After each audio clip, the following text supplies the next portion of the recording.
Praise the Lord. Hallelujah. Good morning. ఈరోజు దేవుని వాగ్దానము కీర్తనల గ్రంథము 37వ కీర్తన 4వ వచనము. యెహోవాను బట్టి సంతోషించుము, ఆయన నీ హృదయవాంఛలను తీర్చును. ఆమేన్. క్రీస్తునందు ప్రియులారా, మనము దేవుని యందు ఆనందిస్తూ ఉండేటప్పుడు ఆయన మన హృదయవాంఛలను తీర్చును. అవును. ఫిలిప్పీలకు రాసిన పత్రిక 4వ అధ్యాయము 4వ వచనం ప్రకారంగా ఎల్లప్పుడూ ప్రభువునందు ఆనందించుడే, మరలా చెప్పుదును ఆనందించుడి అని అపోస్తలుడైన పౌలు గారు చెప్పుచున్నారు. అవును, మనము ఎల్లప్పుడూ ప్రభువులో ఆనందిస్తుండాలి.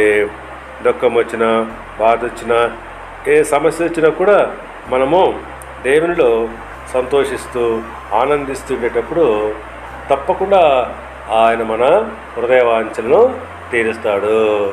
కనుక పిల్లరా, మనము ఎల్లప్పుడూ ప్రభువునందు ఆనందిస్తూ ఉండాలి.